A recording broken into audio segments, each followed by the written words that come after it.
உங்களோட எதிர்காலம், உங்களோட ஃப்யூச்சர் இப்பொழுது தீர்மானிக்கப்பட்டுள்ளது என்றால் நம்புவீர்களா? ஆமாம், சயின்ஸ் சொல்கிறது உங்களோட ஃப்யூச்சர் ஆல்ரெடி எக்ஸிஸ்டாக இருக்குதுன்னு சொல்லி.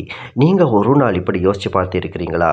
என்னுடைய ஃப்யூச்சர் இன்னும் வரவில்லையே என்று. ஆனால் உங்களோட ஃப்யூச்சர் ஏற்கனவே வந்துவிட்டது என்று சயின்ஸ் இப்பொழுது அடித்து கூறுது. ஃபிசிக்ஸில் ஒரு கான்செப்ட் இருக்குது, அதற்கு தான் பிளாக் யூனிவர்ஸ்னு பேர். அதாவது பாஸ்ட், ப்ரெசன்ட், ஃப்யூச்சர் இந்த மூன்றுமே தனித்தனியாக இல்லை, ஒரே ஸ்ட்ரக்சரில் தான் இருக்குது. நாம் தேர்ந்தெடுக்கிற ஒரு வினாடி அந்த பிளாக்கில் ஒரு பாயிண்ட்டை மட்டுமே தேர்ந்தெடுக்கிறோம். உதாரணமாக பாருங்களேன், உங்களிடம் ஒரு டிவிடி இருக்குது, ஒரு பென்ட்ரைவ் இருக்குது, அந்த பென்ட்ரைவில் ஒரு படம் இருக்குது. அந்த படத்தில் கிளைமேக்ஸ், அதாவது எண்டிங் சீனும் அந்த டிவிடியில் ஆல்ரெடி இருக்குத்தானே. ஆனால் நீங்கள் ப்ளே பண்ணும்போது எதனை பார்த்து கொண்டிருக்கிறீங்களோ அது மட்டும்தான் ஓடும் அல்லவா? நீங்கள் ஃபார்வர்ட் பண்ணி அந்த கடைசி அந்த இதற்கு கிளைமேக்ஸுக்கு செல்லலாம் உடனடியாக. அவ்வாறு நீங்கள் செல்லாவிட்டால் அது தன் பாட்டில் சென்று கிளைமேக்ஸ் வரும் அல்லவா? அது மாதிரி தான் நீங்கள் ப்ளே பண்ணும் போது மட்டும்தான் உங்களுக்கு அந்த டிவிடியில் உள்ள படம் தெரிவது மாதிரி உங்கள் ஃப்யூச்சர் ஏற்கனவே இருக்குதான். ஆனால் இங்கே ஒரு சாய்ஸ் ஒன்று தரப்பட்டு இருக்குது, அதாவது ப்ராபபிலிட்டி என்று சொல்லுவாங்க. நிறைய ஃப்யூச்சர் இருக்குது, ஏற்கனவே ஃப்யூச்சர் இருக்குது தான், ஆனால் அது நிறைய ப்ராபபிலிட்டியாக இருக்குது. இப்பொழுது நீங்கள் என்ன செய்யணும்னு சொன்னால், உங்களுக்கு தேவையான ஒரு ப்ராபபிலிட்டியை நீங்கள் தேர்ந்தெடுக்கிறீங்க, அதன்படி அந்த ஃப்யூச்சரை நீங்கள் காண்கிறீங்க. நீங்கள் பயப்படுற டிசிஷன், நீங்கள் விரும்புகிற டிசிஷன் எதுவோ அதனை நீங்கள் எடுக்கிறீங்க. ஆகவே ஃப்யூச்சர் இருக்கிறது ப்ராபபிலிட்டியாக.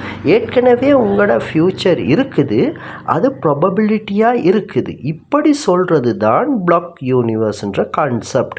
இந்த கான்செப்ட் இப்பொழுது மிக பிரபலமாக சயின்ஸில் ஆராயப்பட்டு கொண்டு இருக்குது. இதனால் நமக்கு ஒரு நிறைஞ்ச மனசோட ஒரு மோட்டிவேஷன் கிடைக்கிது. என்ன தெரியுமா? நீங்கள் ஹெல்ப்லெஸ்ஸாக இல்லை, நீங்கள் டிலே ஆகலை, நீங்கள் லேட் இல்லை, உங்களோட கைகள்ற வாழ்க்கை இருக்குது. இதைத்தான் சொல்லுவாங்க, உங்களோட கைகள்ற வாழ்க்கை இருக்குதுன்னு சொல்லி. அதாவது வாழ்க்கை ஏற்கனவே தீர்மானிக்கப்பட்டால் தானே உங்கள் கைகளில் இருக்கலாம், தீர்மானிக்கப்படாதது உங்கள் கைகளில் இருக்க முடியாது தானே. ஆகவே என்லெஸ்ஸான சான்ஸ் உங்களிடம் இருக்குதுன்னு சொல்லுவாங்களே.